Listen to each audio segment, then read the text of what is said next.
Welcome to Aging in America. I am Bina Coleman, your host, and this podcast is brought to you through Parent Projects.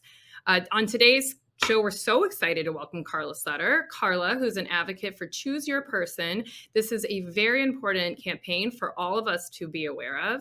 So at this time, let's welcome Carla. Carla, welcome to the show. Thank you so much. Thank you for being here. Really, right off the bat, for those who know or think they know or just don't know, can you let us know what an advanced care directive is? Sure. So an advanced directive, sometimes called a healthcare directive, is a document that allows you to kind of pre-populate your decisions, your wishes, your goals for your healthcare, and potentially for who you would want to be your voice for those decisions prior to you needing that. Because up until that point, you are able to communicate your wishes on your own to your healthcare team.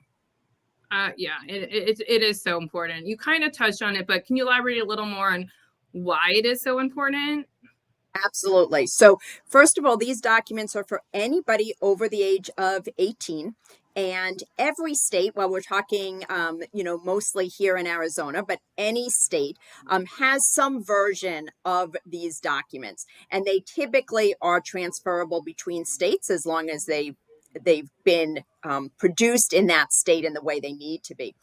But the reason that they are so important is because at the time that people need to make healthcare decisions, either in an advanced state of illness at end of life or in a critical situation, typically 50% of people don't have the capability of being able to communicate their goals and their wishes. And so you want to have somebody who aligns with those goals, who represents what it is that you're wanting, to be that person who is either communicating it or to have those documents share those wishes for you at that time. Yeah, everything you said is so true. And it is so important because, like you mentioned, I didn't realize the statistic was 50%, but that's a very high number of people who can't verbalize what they want at that time. So you did talk about something, and I want to touch on it for a second. You said that these documents can be transferred from state to state. And I mention it because we live in Arizona, as you said, and there's so many snowbirds here. Yes. So is that something people would worry about? Or like you said, it is transferable? So most states, including Arizona, do have a component of the statute that guides advanced directives in that state that says that if you bring in an advanced directive that has been completed in the way that that state document that you have needed to be completed, it can be followed in the state you are receiving care. And that is, of course, as long as the wishes for that state are legal in that state and medically ethical in that state. Yes. Yes. Totally understood. Okay, wonderful. Yeah. The one document I do want to just share that is you're going to want to look for the document within that state is if you do not want to be resuscitated, which would be called a do not resuscitate or a DNR, in the community setting. So first responders coming to you, every state has a form that guides their EMS and first responders. And you would want that document to be within that state's guideline so that it is familiar and recognizable to the first responders. And Carla, it's funny you brought up the DNR because when I was doing other stuff within the industry, I used to tell my clients, put that on your refrigerator. That is such a good one to put on your refrigerator. So thank you for bringing that up. Absolutely. Yeah. Okay, so you obviously are very passionate, just like I am, about all things senior, and you know so much, but tell us a little bit about you and how you got started into this. Sure. So my background is as a clinical social worker, and I have worked in healthcare for over 30 years, with the majority of my work being focused on hospice, palliative care, and end-of-life conversations. And while I did work in Minnesota, the community in Minnesota, all of the large hospital systems in the Twin Cities, were putting together a program called Honoring Choices. And it was really a way to make sure that no matter what provider you were receiving care at, that there was kind of a shared understanding of how these documents worked, and that there was a real focus on having these conversations. So we did training with many of the clinicians in our hospitals and clinics to really be able to start these conversations. And so when I moved to Arizona, that passion continued. And I was lucky enough a few years ago to be hired at Contexture, which is the state designated health information exchange organization, who was then being identified as the designated state registry for advanced directives. They were going to move that from the Secretary of State's office to the state designated HIE. And so I began to work with this program to really ensure that, one, there was education about these documents, and two, these documents could then be registered with the AZHDR and be viewed by healthcare providers across the state. Wow. So you moved here from Minnesota. You touched on honoring choices, which sounds great, which I'm going to assume kind of goes into choose your person campaign. Is that correct? Am I off base? So in some way, honoring choices was really a kind of an approach to ensure that conversations happen along people's journey, whether you are healthy and young, or you know that there is something in your healthcare world that could limit your lifespan. And the choose your person really comes from the idea of ensuring that we have our documents in place, that we've had these conversations.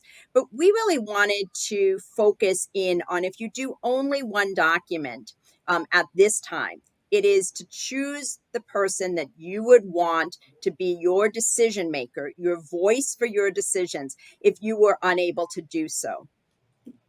And okay. yeah. That is so interesting. So you're saying, right. So you're saying that is your most important, that's what you would say is your most important document to choose your person. How would someone go ahead and do that? Like like people listening, were they saying, well, how do I do that? Yeah, it is it's a great starting point, because what people need to understand is that if you don't identify that person in a healthcare power of attorney document, the state will identify and does identify who would be the individual that your healthcare team would turn to, and that does not always align with the person that you want. Doesn't mean that that person is not. It's certainly going to be a close connection to you, but it may not be the person that you would want to be that decision maker. And so that's why it's really key. We also want to focus on choose your person, because for many people, they're just not at a place that they can either see themselves at an end of life situation, or the idea of talking about end of life and death and dying really is not a comfortable subject, or it really goes against their faith or cultural beliefs to bring that into kind of their home, their healthy home at that moment. But choosing your person allows for different types of conversations, and doesn't always mean that end of life is imminent when you end up needing that person, because it could be from an accident that you will recover from, but decisions have to be made that you can't participate in. And I think that's so important as well, to know that this isn't, like you said, death isn't knocking on the door. I mean, I could have this for my children. I'm 40, I could have one now. So I think that's a really important topic to bring up, to have people prepared for the future.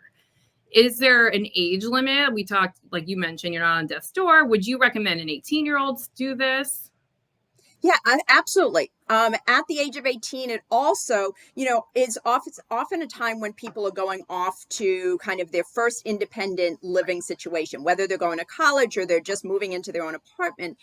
They have to understand that when you are now 18, the ability of a parent, a guardian, or somebody in your life to help you with your health care becomes more complicated, because you are now a independent individual.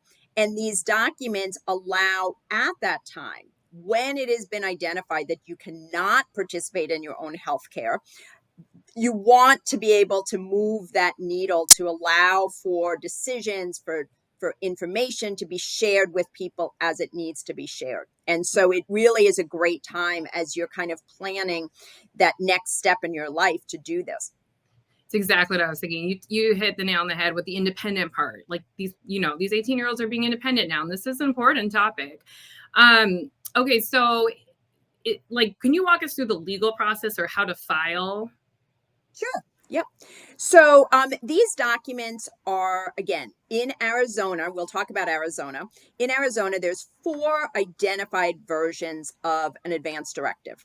They all kind of go under the umbrella of an advance directive. There's a living will, there's a healthcare power of attorney, there's a mental health care power of attorney, and there's a pre-hospital medical care directive, otherwise known as an out-of-hospital DNR. We know it as an orange form because that's the color background it needs to be on for first responders.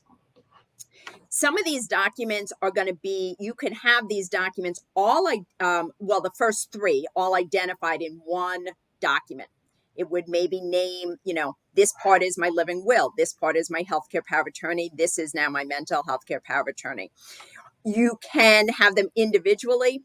The Attorney General has a life care planning packet that you can download for free. And that is, that's going to have all the 4 form types.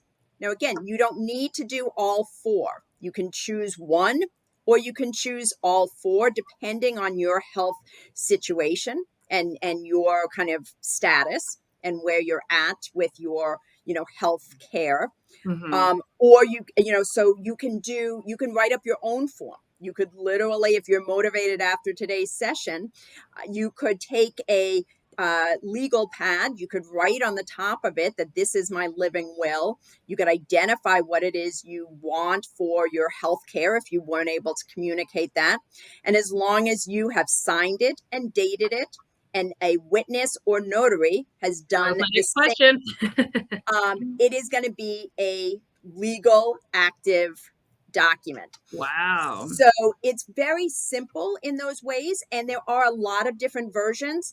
At the end, I believe we're going to share our website. On our website, there are free downloadable versions of a variety of different types of forms. Some just align more with your kind of process or how you want to answer questions or things like that. They are free. You can get them free. You can use an attorney to complete these documents, but you don't need to.